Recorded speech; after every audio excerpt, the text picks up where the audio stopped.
Assalamualaikum warahmatullahi wabarakatuh. Kami dari kelompok 7 akan mempresentasikan buku Hofkin 2019 dengan judul Fundamental of Risk Management. Baik, langsung saja ke poin pembahasan bab 1 dengan judul Approaching to Defining Risk atau pendekatan untuk menjelaskan risiko. Dalam bab 1 ini terdapat 5 pokok bahasan. Yang pertama yaitu ada berbagai definisi risiko, baik itu dari Oxford English Dictionary, IRM, dan ISO Guide 73. Namun, secara umum, risiko dapat diartikan sebagai suatu ketidakpastian yang akan diperoleh. Biasanya, ketidakpastian ini digunakan untuk menandakan hal negatif. Namun, mengambil risiko juga dapat berakibat dengan dampak positif. Pokok bahasan yang kedua yaitu tipe dari risiko. Risiko dibagi menjadi 4 kategori. Yang pertama, risiko kepatuhan atau biasa disebut risiko wajib, risiko bahaya atau yang biasa dikenal dengan risiko murni.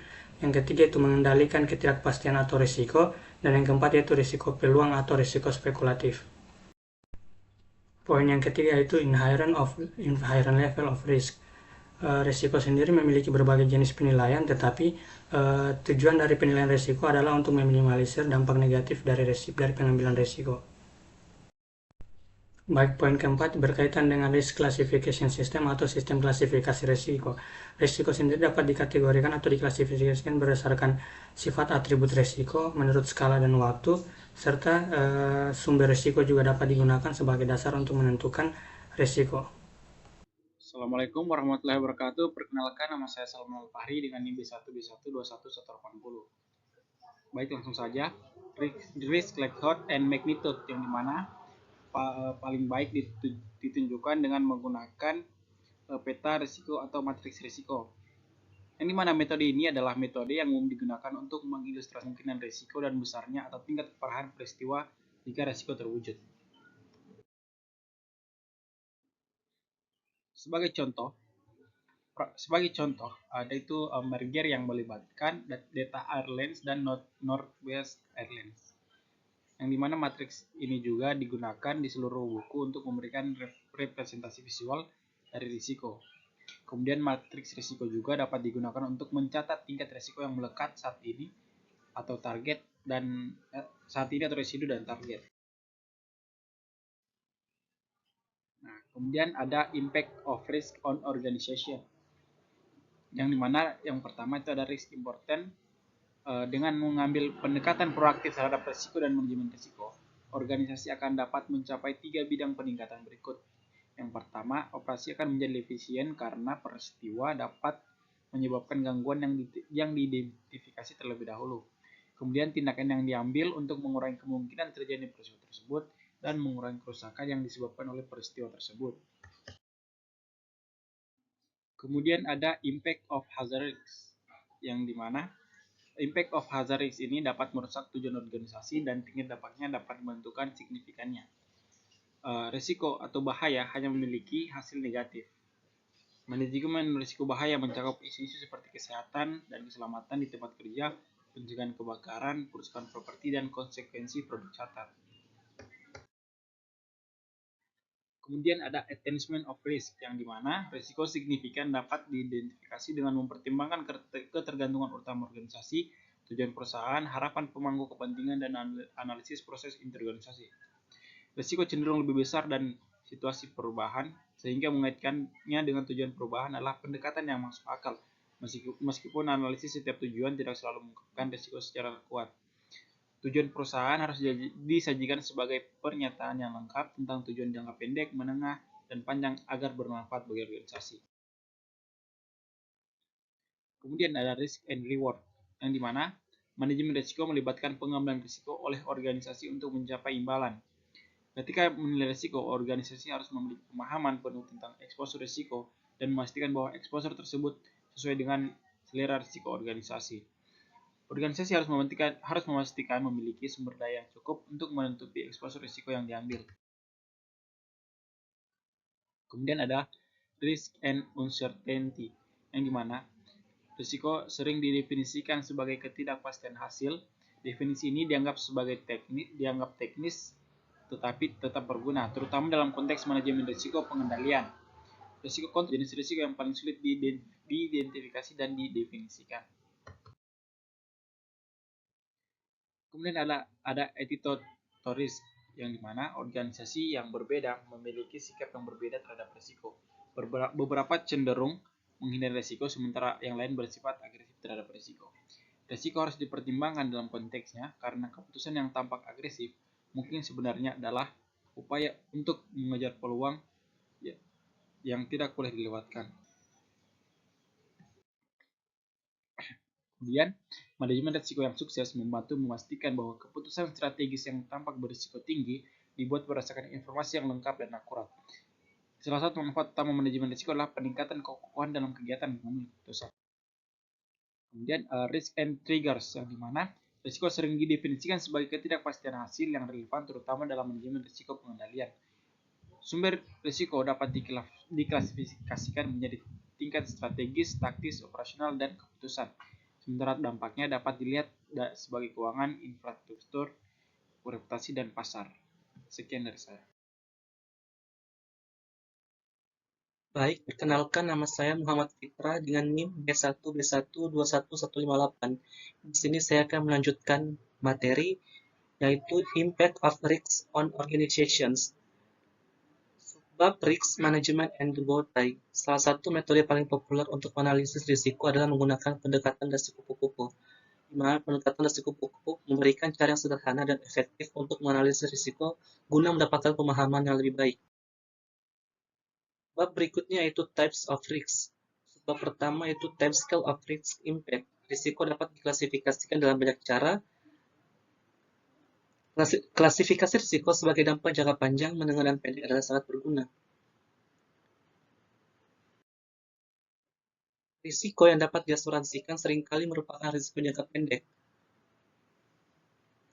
Dengan kata lain, asuransi dirancang untuk memberikan perlindungan terhadap risiko yang memiliki konsekuensi langsung.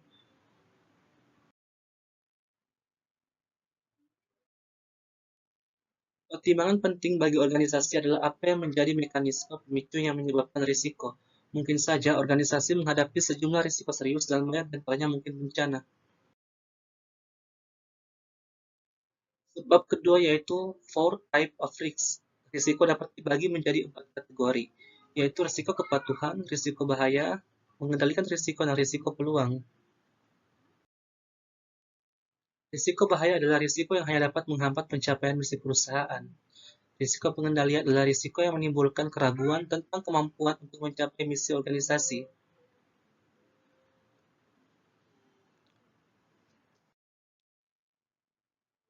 Bab berikutnya yaitu Embrace Opportunity Risks. Beberapa risiko diambil dengan sengaja oleh organisasi untuk mencapai misi mereka. Risiko ini seringkali merupakan risiko pasar atau komersial yang telah diambil dengan harapan mencapai pengembalian positif. Setiap organisasi perlu memutuskan selera apa yang dimilikinya untuk menangkap peluang baru dan tiap investasi yang sesuai.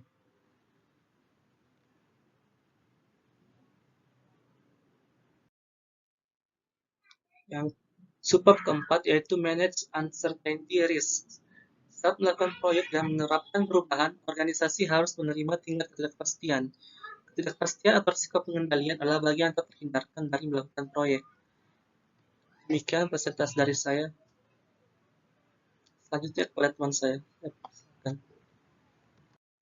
Persyaratan manajemen risiko dari Kode Tata Kelola Perusahaan Inggris berkonsentrasi pada pengendalian internal dengan sedikit referensi pada penilaian risiko. Manajemen kontrol adalah dasar dari pendekatan manajemen risiko yang diadopsi oleh auditor internal dan akuntan. Manajemen kontrol berkaitan dengan mengurangi ketidakpastian yang terkait dengan risiko yang signifikan dan mengurangi variabilitas hasil. Ada bahaya jika organisasi menjadi terlalu peduli dengan manajemen kontrol. Organisasi tidak boleh terobsesi dengan risiko kontrol, karena kadang-kadang disarankan bahwa fokus yang berlebihan pada kontrol internal dan manajemen kontrol menekankan upaya kewirausahaan. Lalu selanjutnya, mitigate hazard risk. Organisasi perlu mentolerir eksposur risiko bahaya, menerima eksposur untuk mengendalikan risiko, dan berinvestasi dalam risiko peluang. Dalam kasus risiko kesehatan dan keselamatan, secara umum diterima bahwa organisasi harus tidak toleran terhadap hal ini. Risiko bahaya dapat mengakibatkan gangguan yang tidak direncanakan bagi organisasi. Manajemen risiko bahaya melibatkan analisis dan pengelolaan 3 aspek risiko bahaya. Manajemen bahaya secara tradisional adalah pendekatan yang diadopsi oleh dunia asuransi. Ketika sebuah organisasi mempertimbangkan tingkat asuransi yang akan dibelinya, toleransi bahaya organisasi perlu dianalisis sepenuhnya. Organisasi mungkin bersedia menerima sejumlah kecelakaan motor sebagai biaya keuangan yang akan didanai dari keuntungan dan kerugian organisasi sehari-hari. Ini hanya akan dapat ditoleransi hingga tingkat tertentu dan organisasi perlu menentukan tingkat mana yang dapat diterima. Asuransi kemudian harus dibeli untuk menutupi kerugian yang kemungkinan akan melebihi tingkat itu. Selanjutnya, minimize compliance risks. Semua organisasi akan menyadari berbagai persyaratan kepatuhan yang harus mereka penuhi. Persyaratan kepatuhan ini sangat bervariasi antar sektor bisnis, dan banyak sektor sangat diatur dengan regulator khusus mereka sendiri. Misalnya, organisasi yang beroperasi di industri perjudian atau game memiliki persyaratan peraturan yang signifikan di sebagian besar negara di dunia. Jika regulator mengambil tindakan ekstrem ini, organisasi pada akhirnya bisa berhenti ada. Semua organisasi yang menangani transaksi keuangan diwajibkan untuk memperkenalkan prosedur untuk mengurangi kemungkinan kegiatan pencucian uang dilakukan. Dalam industri asuransi, masalah kepatuhan sangat signifikan dan bisa menjadi kompleks. Jika polis asuransi dikeluarkan di satu negara untuk melindungi aset dan atau menutupi kewajiban di negara lain, masalah kepatuhan menghadirkan kesulitan khusus. Untuk organisasi yang tidak memiliki regulator yang didedikasikan untuk industri atau sektor bisnis tersebut, masih ada berbagai persyaratan peraturan yang harus dipenuhi. Secara khusus, persyaratan kesehatan dan keselamatan ada di sebagian besar negara di dunia. Secara umum, organisasi akan bekerja untuk memastikan kepatuhan penuh terhadap semua aturan dan peraturan yang berlaku dan dengan demikian meminimalkan risiko kepatuhan. Yang keempat, Scope of Risk Management, Origins of Risk Management. Manajemen risiko memiliki berbagai asal-usul dan dipraktikkan oleh berbagai profesional. Manajemen risiko bukan tentang mengendalikan atau memitigasi risiko yang tidak ada. Manajemen risiko harus memperhatikan bahaya, ketidakpastian, peluang, definisi yang mencerminkan kegiatan manajemen risiko. Manajemen risiko digunakan untuk menggambarkan pendekatan yang diterapkan pada risiko bahaya. Memberikan definisi manajemen risiko sama sulitnya memberikan definisi risiko sesuai dengan dan diterima secara universal, karena secara umum diterima bahwa manajemen risiko harus memperhatikan bahaya, ketidakpastian, dan peluang. Diperlukan deskripsi dan definisi yang mencerminkan ruang lingkup luas kegiatan manajemen risiko. Development of Risk Management. Manajemen risiko sebagai disiplin formal telah ada setidaknya selama 100 tahun. Manajemen risiko menjadi berkembang, program pendidikan muncul mendukung manajemen risiko sebagai profesi. Pengembangan kualifikasi manajemen risiko menjadi semakin formal selama tahun 1980-an. Perkembangan pendidikan dan kualifikasi dalam manajemen risiko menyebabkan munculnya standar manajemen risiko. Tahun 1980-an, penerapan teknik manajemen risiko untuk manajemen proyek berkembang secara substansial. Departemen Keuangan mulai mengembangkan pendekatan keuangan untuk manajemen risiko. Tahun 1990-an muncul produk pembiayaan risiko yang menggabungkan asuransi dengan derivatif. Tahun 2000-an perusahaan jasa keuangan didorong untuk mengembangkan sistem manajemen risiko internal dan model-model.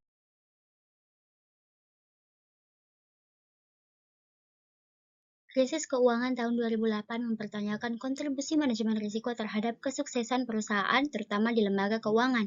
Penerapan alat dan teknik manajemen risiko gagal mencegah krisis keuangan global. Kegagalan ini adalah kegagalan menerapkan proses dan prosedur manajemen risiko dengan benar. Specialist Areas of Risk Management. Manajemen risiko adalah disiplin yang terus berkembang dan berkembang. Manajemen risiko memiliki hubungan yang kuat dengan fungsi kredit dan pembendaharaan. Bidang manajemen risiko yang paling terkenal dan spesialis adalah kesehatan dan keselamatan di tempat kerja. Bidang spesialis lainnya adalah perencanaan pemulihan bencana dan perencanaan kelangsungan bisnis. Semua bidang spesialis manajemen risiko berkontribusi besar pada pengembangan penerapan alat dan teknik manajemen risiko. Manajemen risiko proyek adalah area di mana penerapan alat dan teknik manajemen risiko dikembangkan dengan sangat baik. Manajemen risiko memiliki proyek penekanan pada manajemen ketidakpastian atau penekanan risiko. Manajemen risiko klinis telah berkembang selama beberapa waktu. Bidang manajemen risiko ini berkaitan dengan perawatan pasien, terutama selama operasi bedah. Aspek-aspek tertentu dari manajemen risiko klinis termasuk perhatian yang lebih besar untuk membuat pasien sadar akan risiko yang mungkin terkait dengan prosedur yang akan mereka lakukan. Penekanan yang cukup besar telah ditempatkan dalam manajemen risiko klinis untuk melaporkan secara akurat dan tepat rincian setiap insiden yang terjadi di ruang operasi. Banyak publikasi yang tersedia tentang manajemen risiko klinis dan banyak pekerjaan yang telah dilakukan untuk mengembangkan sistem dan prosedur yang diperlukan untuk mencakup bidang spesialis manajemen risiko ini. Selain manajemen risiko proyek dan klinis, alat dan teknik manajemen risiko juga diterapkan di berbagai industri spesialis. Secara khusus, teknik manajemen risiko telah diterapkan di sektor keuangan dan energi. Manajemen risiko ini di sektor keuangan berfokus pada risiko operasional, serta risiko pasar, kredit, dan risiko keuangan lainnya. Di sektor keuangan lah, gelar Chief Risk Officer pertama kali dikembangkan. Manajemen risiko keuangan telah memperoleh profil tinggi belakangan ini. Namun, manajemen risiko dalam sektor keuangan lebih luas dari sekedar risiko operasional. Manajemen risiko TI adalah cabang manajemen risiko lain yang berkembang dengan baik dan spesifik. Dalam hal pengelolaan dan keamanan data, telah menghasilkan pengembangan standar berlaku untuk manajemen risiko TI. Selanjutnya, simple representation of risk management. Poin pertama, manajemen risiko memiliki tahapan yang mapan yang membentuk proses manajemen risiko.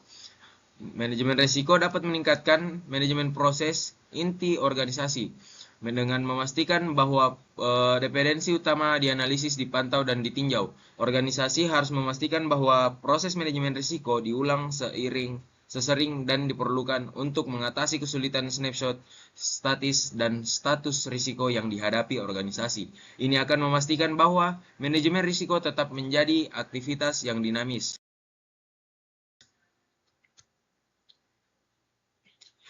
Enterprise Risk Management. Area lain di mana disiplin manajemen risiko telah berkembang belakangan ini adalah pendekatan manajemen risiko perusahaan atau seluruh perusahaan atau ERM.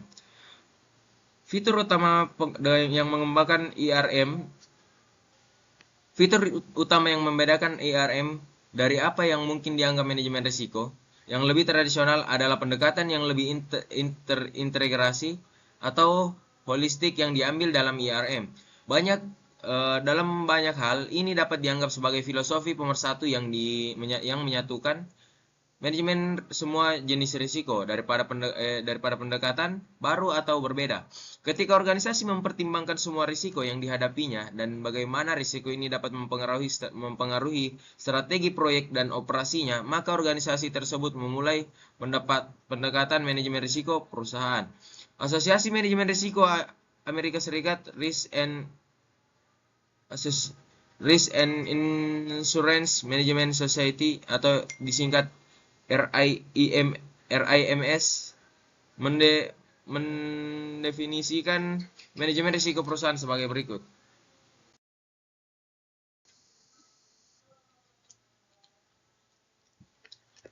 IRM dalam industri farmasi.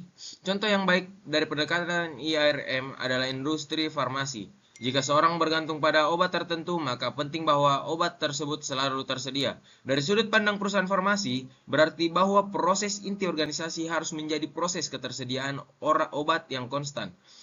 Jika perusahaan farmasi mengambil pendekatan ini, ia akan melihat risiko yang dapat mempengaruhi proses ini atau ekspektasi pemangku kepentingan di seluruh perusahaan. Ini akan melibatkan analisis rantai pasokan, evaluasi kegiatan manufaktur, dan analisis pengetahuan pengiriman.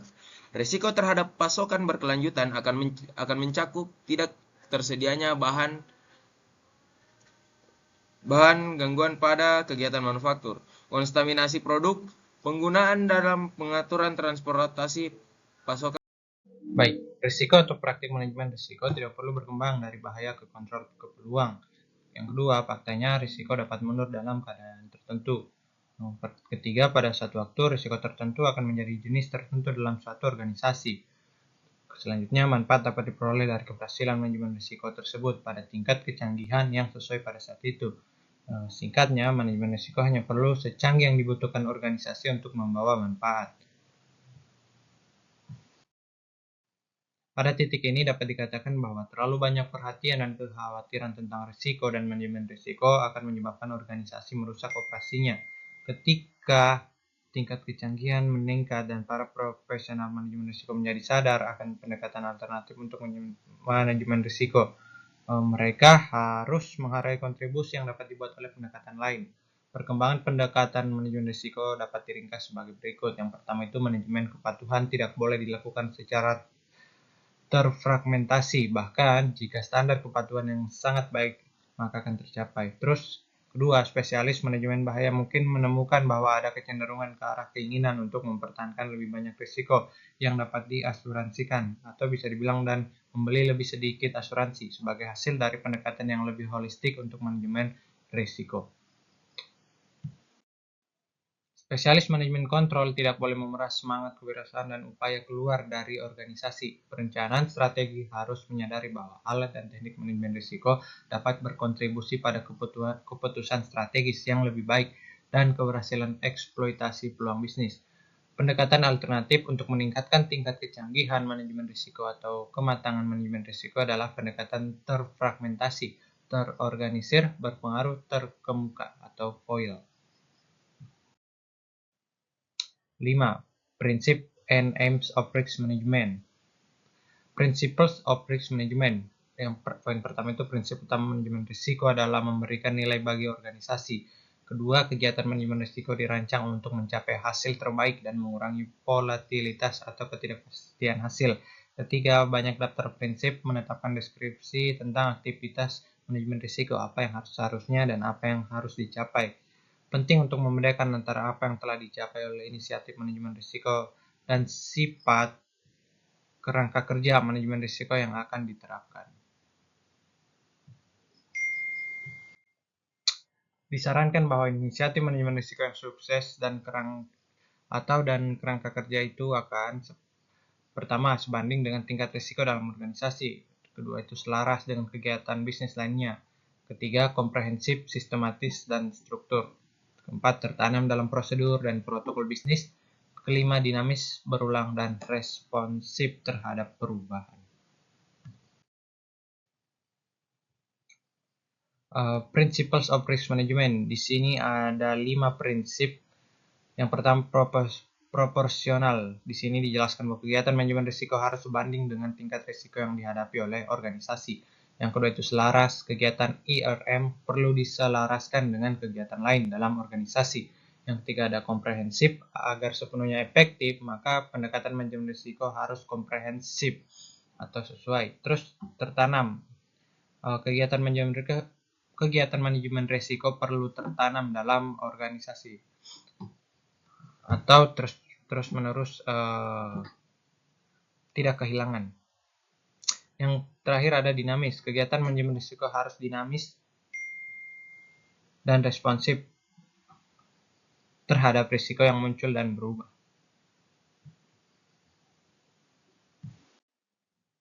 Sangat berguna untuk memisahkan prinsip-prinsip manajemen risiko menjadi 2 daftar yang berbeda.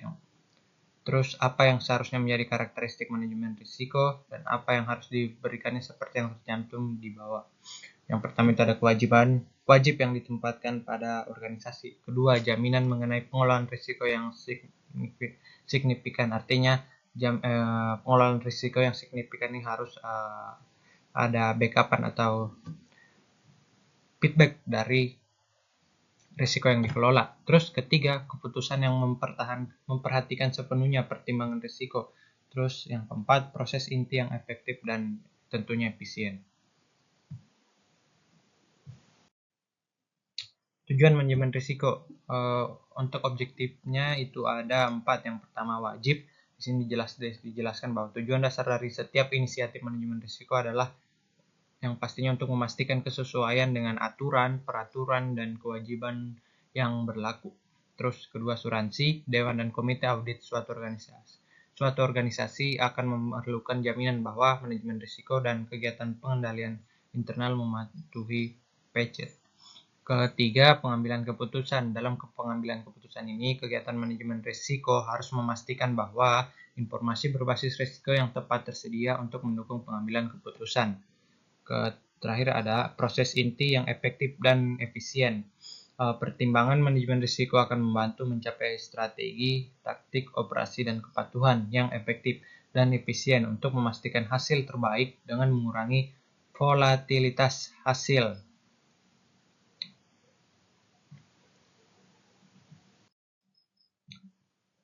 Selanjutnya, importance of risk management. Di sini ada 5 poin. Yang pertama itu manajemen risiko dapat membantu pengambilan keputusan yang lebih baik dan peningkatan efisiensi.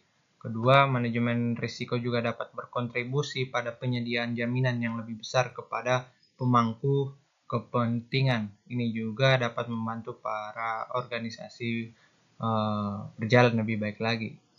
Terus yang ketiga, selain itu ada penekanan yang lebih besar pada pelaporan informasi yang akurat oleh organisasi, termasuk informasi risiko. Yang keempat, pemangku kepentingan membutuhkan informasi terperinci tentang kinerja perusahaan, termasuk kesadaran risiko yang ditanggung. Terus keempat, peraturan perundang-undangan manajemen risiko sangat penting bagi semua praktisi manajemen risiko.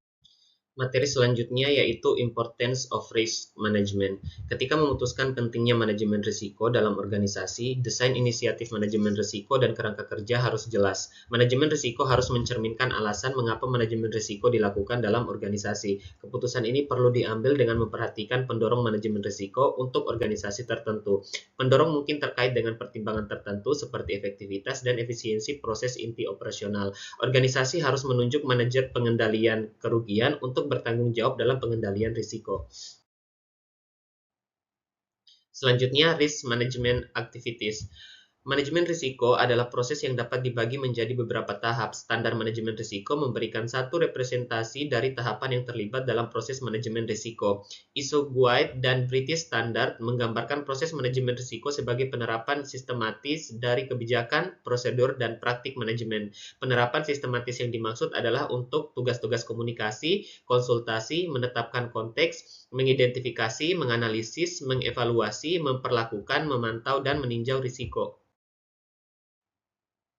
Penetapan kebijakan, prosedur, dan praktik bersama dengan tugas berkomunikasi, berkonsultasi, dan menetapkan konteks itu adalah bagian dari kerangka kerja manajemen risiko, bukan proses manajemen risiko itu sendiri. Manajemen risiko diambil sebagai serangkaian kegiatan yang sempit, yaitu sebagai mengidentifikasi, menganalisis, mengevaluasi, memperlakukan, memantau, dan meninjau risiko. Deskripsi proses manajemen risiko bersama dengan kerangka manajemen risiko diperlukan untuk menghasilkan standar manajemen risiko yang komprehensif. Ada sejumlah opsi saat menanggapi risiko bahaya. Ini sering direpresentasikan sebagai 4T manajemen risiko bahaya, dan opsi respon risiko ini dipertimbangkan. Singkatnya, opsi untuk menanggapi risiko bahaya adalah tolerate, treat, transfer, terminate, dan terminate. Strategi yang diputuskan oleh suatu organisasi harus mampu memberikan hasil yang dibutuhkan. Strategi harus dirancang untuk memanfaatkan peluang. Perlu dicatat bahwa proyek dan program kerja mewakili taktik yang digunakan untuk menerapkan strategi. Organisasi yang memiliki taktik, operasi, dan kepatuhan yang efektif dan efisien, tetapi strategi keseluruhan yang salah akan gagal. Strategi yang salah telah mengakibatkan lebih banyak kegagalan perusahaan daripada operasi dan taktik yang tidak efektif dan tidak efisien. Pendekatan integratif untuk manajemen risiko menerima bahwa organisasi harus mentolerir risiko bahaya tertentu dan harus memiliki selera yang tepat untuk investasi dalam risiko peluang. Alat dan teknik manajemen risiko harus digunakan untuk mencapai hal-hal tersebut. Yang pertama, manajemen kepatuhan menyediakan tata kelola risiko. Manajemen bahaya membuat hasil kurang negatif. Manajemen kontrol mengurangi kisaran kemungkinan hasil, dan manajemen peluang membuat hasil lebih positif.